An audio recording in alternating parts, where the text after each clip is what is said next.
پہلے آپ اپنا دل آئینہ کیجئے، پہلے آپ اپنا دل آئینہ کیجئے، پھر کسی سے امید وفا کیجئے۔ پہلے آپ اپنا دل آئینہ کیجئے، پھر کسی سے امید وفا کیجئے۔ سر بلندی کی خواہش ہے دل میں اگر، سر بلندی کی خواہش ہے دل میں اگر، سر اٹھا کر نہ اتنا چلا کیجئے۔ مسئلے خود بخود ختم ہو جائیں گے، مسئلے خود بخود ختم ہو جائیں گے، اپنی اپنی حدوں میں رہا کیجئے، اپنی اپنی حدوں میں رہا کیجئے۔ اتنی سنجیدگی بھی مناسب نہیں، اتنی سنجیدگی بھی مناسب نہیں، گاہے گاہے میاں ہنس لیا کیجئے، گاہے گاہے میاں ہنس لیا کیجئے۔ پیکر مصلحت ہے ہر ایک آدمی، پیکر مصلحت ہے ہر ایک آدمی، کس سے ملیے کسے رہنما کیجئے۔ پہلے آپ اپنا دل آئینہ کیجئے، پھر کسی سے امید وفا کیجئے۔ محترم علماء کرام، صدر محترم، بزرگوں اور دوستوں، نوجوان بھائیوں، پردہ نشین ماں اور بہنوں، پیارے بچوں،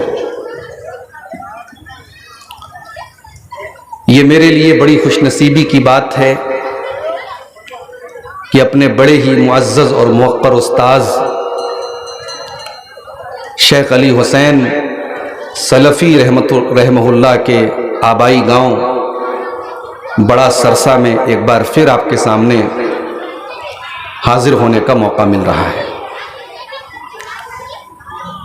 بڑی خوبصورت مجلس ہے، اور آج ایسے وقت مجھے آپ کے سامنے گفتگو کرنے کا موقع مل رہا ہے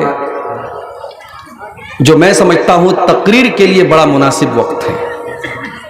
عام طور سے جلسوں میں 2 بجے، 2:30 بجے، 1:30 بجے میرا نمبر آتا ہے۔ میں اللہ کا شکر ادا کرتا ہوں کہ آج میری ٹرین کا مسئلہ تھا اور مجھے جلدی آپ کے سامنے بٹھایا گیا، اور یہ وہ وقت ہے جب آپ بیدار ہو کر کے باتوں کو سنیں گے، سمجھیں گے۔ اللہ سے دعا کرتے ہیں اللہ تعالی ہم سب کو کہنے سننے سے زیادہ عمل کرنے کی توفیق عطا فرمائے، اور آج کی اس مجلس کو اللہ تعالی قبول فرما لے۔ اللہ ہماری اس مجلس کو بابرکت بنا دے، آمین۔ میرے بھائیوں، میں نے آپ کے سامنے قرآن مجید کے 16ویں پارے کی ایک آیت پڑھی ہے، سورہ کہف کی آخری آیت۔ سورہ کہف تو آپ پڑھتے ہی ہوں گے، جمعہ کے دن اس کو پڑھنا چاہیے۔ اللہ کے نبی کی حدیث ہے کہ جو جمعہ کے دن سورہ کہف پڑھتا ہے، اگلے جمعہ تک اللہ تعالیٰ کی طرف سے ایک نور اس کو عطا کیا جاتا ہے، ایک روشنی عطا کی جاتی ہے۔ تو جمعہ کے دن فجر بعد سے لے کر کے مغرب کے پہلے پہلے تک آپ 20 منٹ کا 25 منٹ کا ٹائم نکال کر کے ضرور ایک مرتبہ سورہ کہف کو پڑھ لیا کیجیے۔ کل ہے جمعہ، آپ ضرور اس کو پڑھ لیجیے۔ سورہ کہف کی آخری آیت ہے، اسی آیت کے اوپر آج کی میری تقریر ہونے والی ہے۔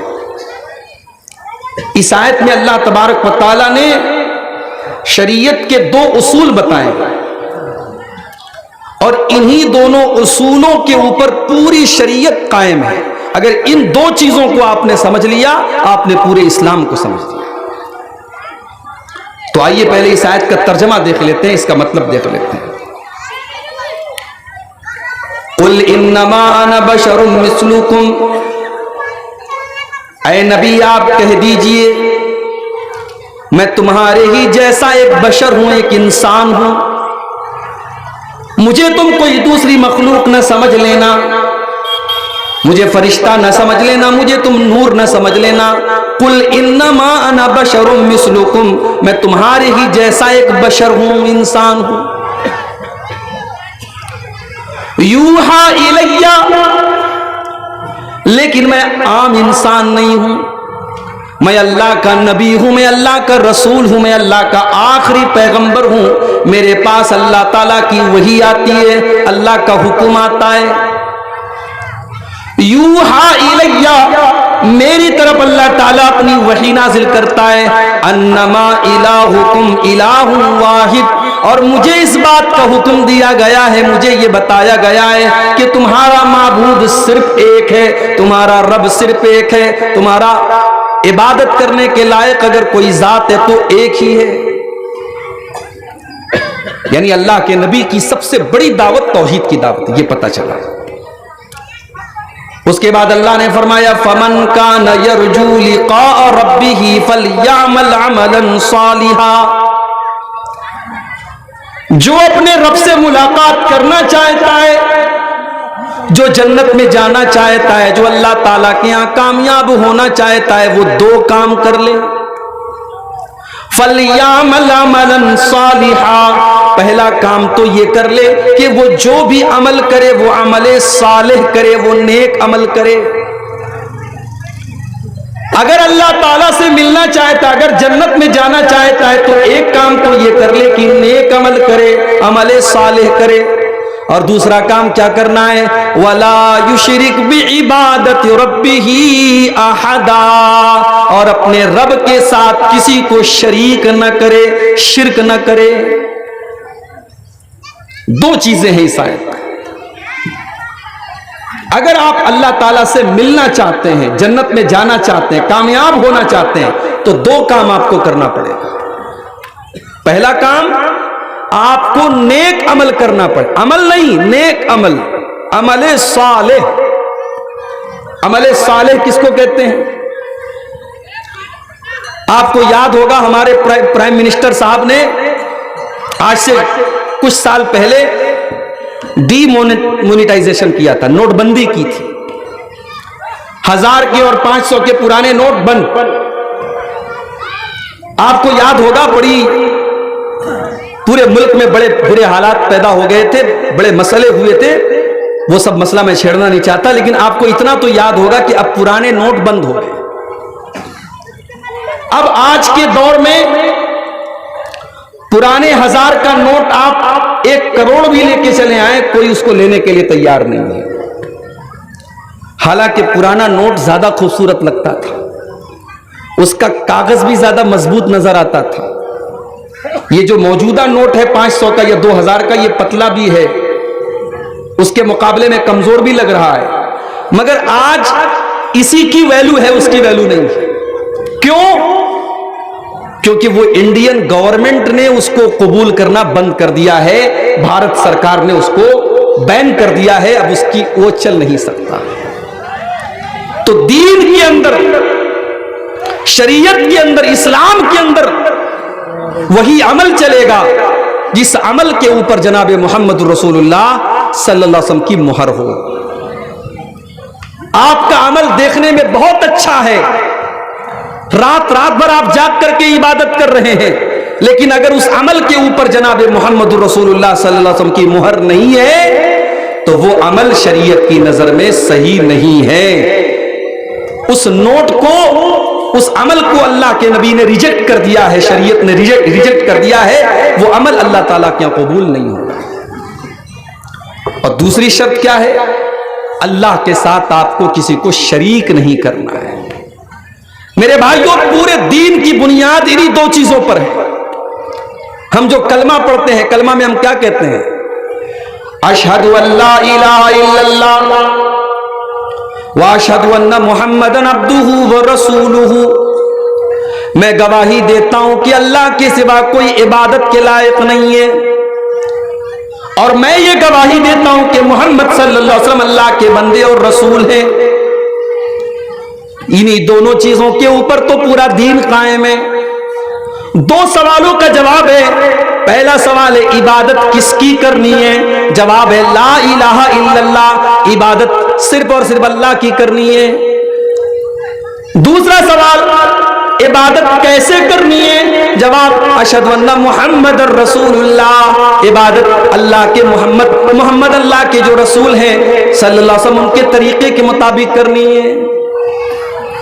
تو گویا کہ پورے اسلام کا خلاصہ انہی دونوں سوالوں کے جواب میں ہے، عبادت کس کی اور عبادت کیسی۔ اور سورہ کہف کی آخری آیت میں یہی دونوں چیزیں بتائی گئی ہیں۔ عبادت کس کی؟ عبادت صرف اللہ کی، اور عبادت کیسی؟ عبادت رسول کے جیسی۔ آپ زندگی بھر نماز پڑھتے پڑھتے مر جائیں، اگر آپ کی نماز جناب محمد رسول اللہ صلی اللہ علیہ وسلم کے طریقے کے مطابق نہیں ہے، آپ کی نماز سنت کے مطابق نہیں ہے، اللہ کو کیا جواب دیں گے آپ؟ کہیں ایسا نہ ہو کہ آپ کی نماز اللہ کے ہاں آپ کے منہ پر مار دی جائے کہ تو نماز لے کر کے آیا ہے، یہ نماز کہاں ہے، یہ تو اٹھک بیٹھک ہے، کیونکہ جو تو نماز لے کے آیا ہے یہ میرے نبی کے جیسی نماز نہیں ہے۔ کیا تو نے اپنے نبی کی یہ حدیث نہیں سنی تھی؟ کیا تیرے سامنے تیرے نبی کی یہ حدیث نہیں پڑھی گئی تھی؟ صلو کما رأیتمونی اصلی، نماز اس طریقے سے پڑھو جس طریقے سے تم اپنے نبی کو پڑھتا ہوا دیکھتے ہو۔ نماز اللہ تعالیٰ کیا وہی قبول کی جائے گی جو نماز اللہ کے نبی کے طریقے کے مطابق ہوگی؟ اگر کوئی انسان مسجد میں آتا ہے اور کوے کی طرح چار ٹھونگے لگا کے چلا جاتا ہے، نہ تو اس کی نماز میں سنت کی پابندی ہے، نہ تو اس کی نماز میں سکون ہے، نہ تو اس کی نماز میں اطمینان ہے، ایسے انسان کی نماز اس کے منہ کے اوپر مار دی جائے گی۔ اللہ کے پیارے نبی فرماتے ہیں، مسند احمد کی صحیح روایت ہے، ان اسوأ الناس سرقۃ الذی یسرق فی صلاتہ، سب سے بڑا چور وہ ہے جو نماز کے اندر چوری کرتا ہے۔ صحابہ نے پوچھا ہے اللہ کے نبی نماز میں چوری کرنے کا کیا مطلب ہے؟ آپ نے فرمایا الذی لا یتم رکوعہ ولا سجودہ، جو رکوع صحیح طریقے سے نہیں کرتا، جو سجدہ صحیح طریقے سے نہیں کرتا، جو کوے کی طرح چار ٹھونگے مار کے چلا جاتا ہے۔ تو نماز وہ چلے گی جو رسول کے جیسی، روزہ وہ چلے گا جو رسول کے جیسا ہے، حج وہ چلے گا جو رسول کے جیسا ہے، زکوٰۃ اس طریقے کے مطابق آپ کو دینی ہے جو رسول اکرم صلی اللہ علیہ وسلم کا بتایا ہوا طریقہ ہے۔ ابھی ایک صاحب پوچھ رہے تھے کہ فطرہ کا پیسہ یا فطرہ کا اناج مدرسے میں آیا اور اس سے مدرسے کے ٹیچروں کو سیلری دی جا رہی ہے، صحیح ہے غلط ہے؟ اب آپ اس سلسلے میں اپنے علاقے کے بڑے بڑے علماء سے مسئلہ پوچھ لیں۔ بہت بڑی ہستی ہے آپ کے علاقے کی، مولانا عبدالعزیز حقانی صاحب اس وقت بہت بیمار بھی ہیں، دعا کیجیے اللہ ان کو شفا کاملہ عاجل عطا فرمائے۔ لیکن ظاہر فطرہ کا جو مقصد ہے مسکین کو کھانا کھلانا ہے۔ اگر مدرسے میں غریب اور مسکین بچے پڑھتے ہیں ان بچوں کے کھانے پر تو وہ رقم خرچ ہو سکتی ہے، مگر مدرسے کے ٹیچروں کی سیلری پر واللہ عالم حدیث کی روشنی میں جو بات مجھے سمجھ میں آ رہی ہے کہ سیلری پر وہ رقم خرچ نہیں ہونی چاہیے، اس لیے کہ مقصد ہے مسکین کو عید کے دن کھانا مل جائے، وہ مقصد کہاں پورا ہو رہا ہے؟ تو آپ زکوٰۃ کا مسئلہ ہو، صدقہ فطر کا مسئلہ ہو، حج کا مسئلہ ہو، آپ یہ دیکھیں کہ رسول کا طریقہ کیا تھا۔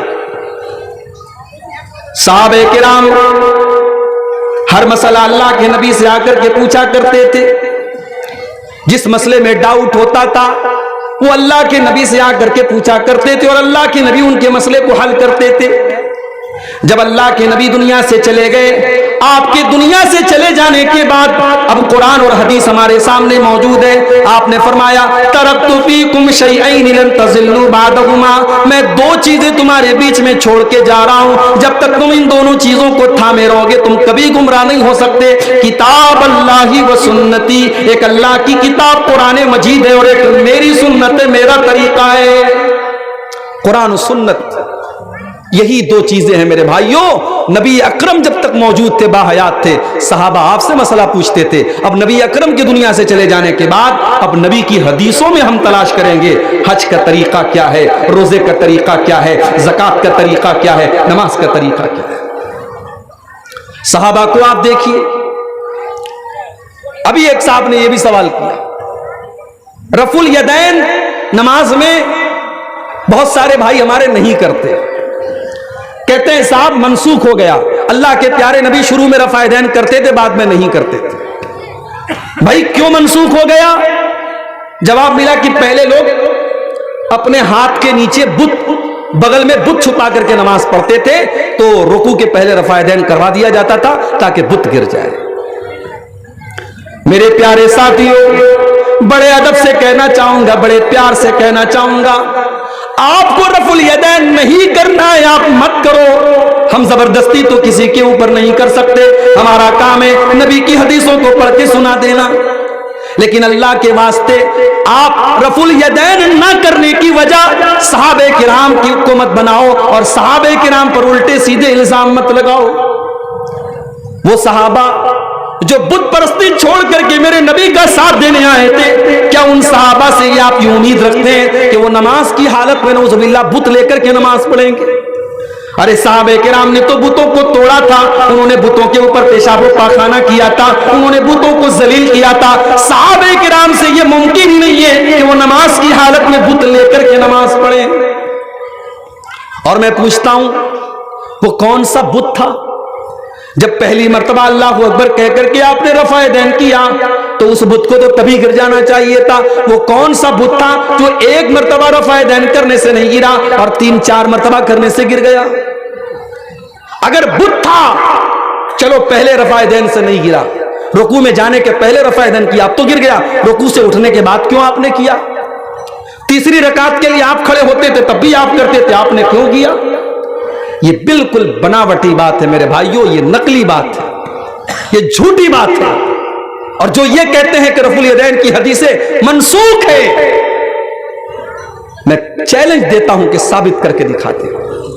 کہنا آسان ہے، اگر آپ یہ کہتے ہیں کہ رفع الیدین منسوخ ہے تو آپ کوئی ایسی حدیث لائیں جو یہ پروف کرتی ہو کہ یہ رسول اکرم کی زندگی کا بعد کا واقعہ ہے اور آپ نے اس میں رفع یدین نہیں کیا ہے. ایسا کوئی پروف نہیں.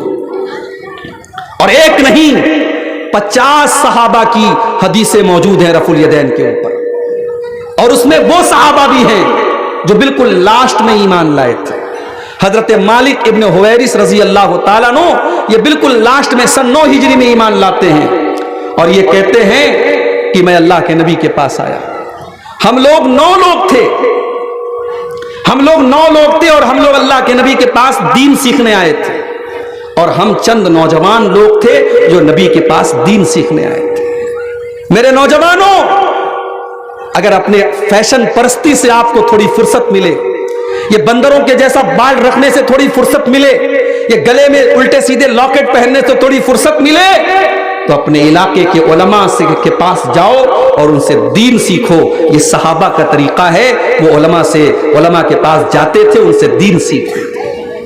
سال میں ایک بار جلسہ کرا لینا اور علماء کو اپنے پاس بلا لینا یہ دین سیکھنے کا طریقہ نہیں ہے. دین سیکھنے کا طریقہ یہ ہے کہ آپ علماء سے برابر ٹچ میں رہیں، علماء سے کانٹیکٹ میں رہیں، علماء سے پوچھتے رہیں، اپنے دین کے مسائل کو حل کرتے رہیں.